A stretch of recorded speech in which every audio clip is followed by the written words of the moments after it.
गांव के किनारे बसे एक पुराने कच्चे घर में हर दिन बस एक ही आवाज गूंजती थी, माँ, अब तो दया कर, अब तो कोई राह दिखा दे। और यह आवाज थी रघुनाथ की, जो कभी गांव का सबसे मेहनती, ईमानदार और आत्मसम्मान से भरा व्यक्ति था। पर समय ने उसे इस तरह तोड़ दिया था कि उसकी झोली सचमुच खाली हो चुकी थी। जेब में पैसे नहीं, घर में अनाज नहीं और दिल में उम्मीद तक नहीं। गांव के लोग अब उसकी हालत देखकर दया जताते, पर कोई साथ नहीं देता। पहले उसका छोटा सा धंधा था, लकड़ी और फर्नीचर का काम करता था, पर लगातार घाटे के बाद सब कुछ बिक गया। मजदूरी तक नहीं मिल रही थी और घर में बच्चे भूखे सोने लगे थे। एक रात जब उसका छोटा बेटा भूख से तड़पते हुए बोला, बाबा, कुछ खाने को दे दो, तो रघुनाथ की आंखों से आंसू निकल पड़े।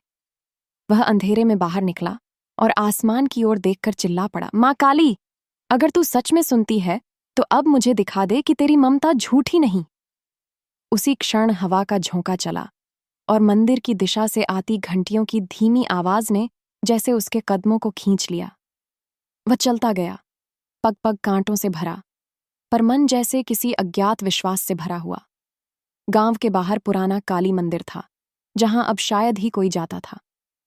अंधेरे में दीवारें जर्जर थीं, मां की मूर्ति पर धूल जमी थी। पर जैसे ही रघुनाथ वहां पहुंचा, मंदिर के भीतर दिया अपने आप जल उठा। उसने कांपते हुए हाथ जोड़े और बोला, मां, मेरी झोली अब तेरे सिवा कोई नहीं भर सकता। मुझे बस इतना दे दे कि मेरे बच्चे भूखे न सोएं और मैं तेरा नाम बदनाम ना करूं। उसने अपना सिर मां के चरणों में रख दिया और वहीं रोते रोते सो गया। सुबह हुई और जब उसने आंखें खोलीं तो देखा कि उसके सामने एक वृद्ध साधु खड़े हैं, जिनके माथे पर काली राख लगी है और आंखों में एक अजीब चमक। साधु बोले, बेटा, मां ने तेरी पुकार सुन ली है। आज से डरना मत। बस हर सुबह इस मंदिर में एक दीप जलाना और किसी भूखे को अन्न देना, चाहे एक रोटी ही क्यों ना हो। मां तेरी झोली खाली नहीं रहने देगी। रघुनाथ ने श्रद्धा से उनके चरण छुए और वे साधु मुस्कुराते हुए गायब हो गए। वह चकित रह गया, यह सपना था या मां का भेजा कोई दूत। पर उसने वही किया जो साधु ने कहा था। पहले दिन उसने अपने घर में बची हुई आधी रोटी मंदिर के बाहर बैठे एक बुजुर्ग को दी। दूसरे दिन उसे गांव के ठाकुर ने बुलाया और कहा, रघुनाथ, तू पुराना बढ़ई है ना, मेरे घर का फर्नीचर ठीक कर दे।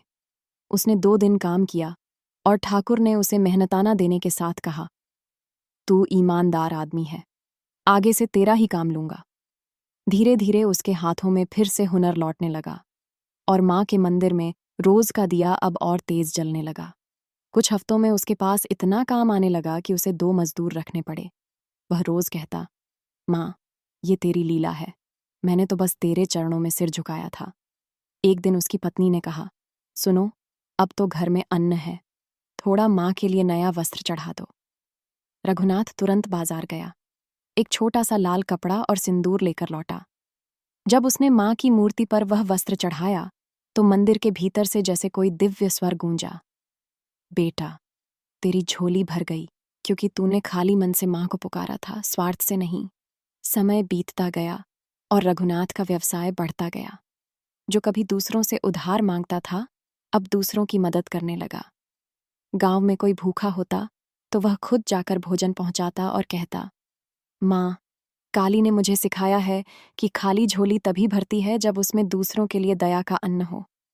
धीरे धीरे उसका नाम गांव भर में फैल गया, रघुनाथ, जिसे मां ने खुद उठाया। 1 साल बाद उसी मंदिर में विशाल भंडारा रखा गया। सैकड़ों लोग आए और रघुनाथ ने सबके आगे कहा, मैंने मां से कभी सोना नहीं मांगा, बस सम्मान और पेट भरने का वर मांगा। मां ने मुझे उससे भी ज्यादा दिया, शांति, सम्मान और मां का सान्निध्य। वह कहते कहते रो पड़ा और उसी समय मंदिर में दिए की लौ तेज हो गई। सबने देखा, मां की मूर्ति पर लाल आभा चमक रही थी, जैसे मां खुद मुस्कुरा रही हों। लोग बोले, ये मां की उपस्थिति का संकेत है। अब जब भी गांव में कोई दुखी होता, रघुनाथ उसे कहता, मां के दरबार में जाओ, लेकिन खाली हाथ नहीं, एक सच्चा भाव लेकर जाओ। मां को चमक नहीं चाहिए, उसे समर्पण चाहिए। कई साल बाद जब वह वृद्ध हुआ तो एक शाम वह मंदिर के सामने बैठा बोला, मां, अब मेरी झोली फिर खाली होने लगी है, पर इस बार धन की नहीं, समय की। और कुछ ही दिनों बाद वह शांति से चल बसा। ऐसे ही मान काली के बारे में और जानने के लिए वीडियो को लाइक करें, शेयर करें और सब्सक्राइब करना ना भूलें।